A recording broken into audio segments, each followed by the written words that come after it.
Shalom Bapak Ibu, selamat pagi. Apa kabar? Semoga masih pada segar ya. Setelah kemarin kita seharian berkutat dengan pekerjaan, mengurus anak, bahkan macetnya jalanan. Ada yang tadi pagi udah perang sama anak-anak gara-gara sarapan. Ada perang sama pasangan gara-gara rebutan kamar mandi. Kalau saat ini tenang, kita akan berada di safe zone. Pernah nggak sih setelah seharian kerja, kepala kita rasanya penuh? Ada deadline yang harus dikejar, tagihan yang harus dibayar, anak-anak yang butuh perhatian. Di tengah semua itu, kita kadang lupa. Kenapa ya saya sibuk banget? Apa sih tujuan akhir dari semua kesibukan ini? Hari ini kita akan berbicara tentang cinta sejati. Bukan cinta seperti di film yang romantis, yang cuma indahnya di awal. Tetapi ini tentang cinta yang teruji, yang kita bangun di tengah tantangan rumah tangga dan karir. Kita akan melihat bagaimana cinta kepada Tuhan bisa menjadi jangkar yang kuat bagi bahtera rumah tangga kita. Bapak Ibu, kita akan belajar dari surat kuno yang ditulis oleh seorang pemimpin besar, Rasul Paulus. Itu di Efesus 6 ayat 21 sampai 24. Kalau kita lihat di penghujung suratnya, Paulus memberikan sebuah wasiat atau pesan penting yang menjadi kunci hidup damai. Sekarang mari kita simak bersama. Bapak Ibu boleh buka Alkitab Efesus 6 ayat 21 sampai 24. Bapak Ibu simak baik-baik. Saya akan membacakan untuk kita. Supaya kamu juga mengetahui keadaan dan hal ihwalku. Maka Tikikus, saudara kita yang kekasih dan pelayan yang setia di dalam Tuhan, akan memberitahukan semuanya kepada kamu. Dengan maksud inilah ia kusuruh kepadamu, yaitu supaya kamu tahu hal ihwal kami, dan supaya ia menghibur hatimu. Damai sejahtera dan kasih dengan iman dari Allah, Bapa dan dari Tuhan Yesus Kristus menyertai sekalian saudara. Kasih karunia menyertai semua orang yang mengasihi Tuhan kita Yesus Kristus dengan kasih yang tidak binasa. Demikian firman Tuhan untuk kita hari ini. Bapak Ibu, coba kalian perhatikan di kalimat terakhir. Dikatakan kasih yang tidak binasa. Bapak Ibu, menurut pengalaman Bapak Ibu, apa bedanya kasih yang binasa dengan kasih yang tidak binasa? Kasih yang binasa dengan kasih yang tidak binasa, kalau kasih yang binasa itu kayak pulsa, sebentar lagi habis. Atau kayak kuota internet, tahu-tahu udah habis saja. Atau seperti janji manis saat pacaran, dikatakan kamu adalah satu-satunya. Tetapi begitu dia melihat yang lain, janji itu bisa hilang. Kasih yang binasa adalah kasih yang punya syarat dan ketentuan berlaku. Sekarang coba kita renungkan sejenak. Di dunia ini banyak sekali yang kita cintai, tapi pada akhirnya binasa. Ada yang cinta pada jabatan, tapi ingat suatu saat juga akan pensiun. Cinta pada harta, tapi ingat bisa ludes dalam sekejap. Bahkan cinta pada fisik, itu semua akan menua dimakan waktu. Kalau misalnya istri mencintai suami karena gajinya besar, suami mencintai istri karena kecantikannya, begitu kondisi itu berubah, bisa saja suami di PHK atau istri mulai menua, kasih itu bisa goyah. Nah, Kita lihat di sini Paulus bicara tentang kasih yang tidak binasa. Ini adalah kasih yang berbeda. Kasih ini tidak peduli kondisi, dia tetap pada saat kita diuji sakit, saat ekonomi sedang sulit, atau saat kita merasa tidak lagi pantas. Ini adalah kasih kepada Tuhan Yesus Kristus. Bapak Ibu, mengapa mengasihi Tuhan itu sangat penting bagi pasangan suami istri? Yang pertama, bahwa dia fondasi yang kuat bagi rumah tangga. Kalau kita analogikan, di saat fondasi rumah tangga terasa goyah karena masalah, Tuhan adalah fondasi yang tidak akan pernah retak. Pernikahan kita akan kuat jika dibangun di atas dasar kasih kepada Tuhan. Yang kedua, bahwa Tuhan mencintai kita di setiap fase kehidupan. Tuhan tidak mencintai kita hanya saat kita sukses. Dia mencintai kita saat kita baru menikah, saat punya anak, saat pusing memikirkan biaya sekolah, sampai saat kita sudah beruban. Bahwa kasihnya itu konstan. Yang ketiga, bahwa kasih Tuhan memberi kekuatan ekstra. Saat kita mengasihinya, dia memberikan kita kekuatan untuk menghadapi tantangan.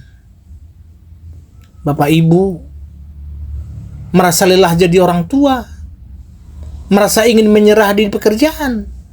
Saat kita kembali kepadanya, kita akan mendapatkan second wind atau energi tambahan.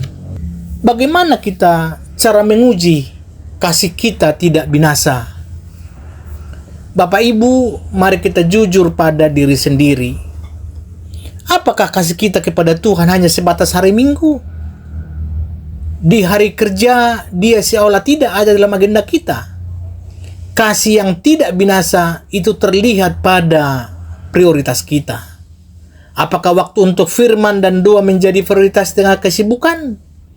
Apakah kita melibatkannya dalam setiap keputusan besar di dalam keluarga kita?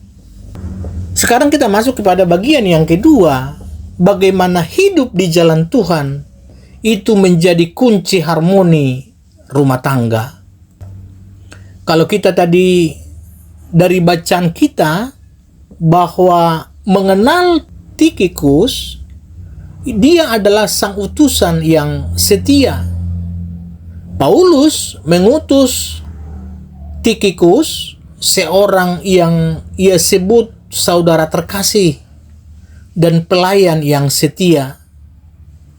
Tikhikus bukan CEO perusahaan besar atau pejabat penting, tapi ia adalah orang yang biasa, yang diutus untuk membawa kabar. Dan yang terpenting, Tikhikus menghibur hati. Tikhikus adalah potret nyata dari seseorang yang hidup di jalannya Tuhan. Ia menjalankan misinya dengan kesetiaan, tanpa pamrih. Hidup di jalannya Tuhan itu bukan tentang menjadi sempurna, tetapi tentang menjadi setia. Apa artinya hidup di jalannya dalam konteks dewasa? Sekarang kita analogikan, bayangkan Bapak Ibu sedang berinvestasi. Ada investasi yang risikonya tinggi, ada yang stabil.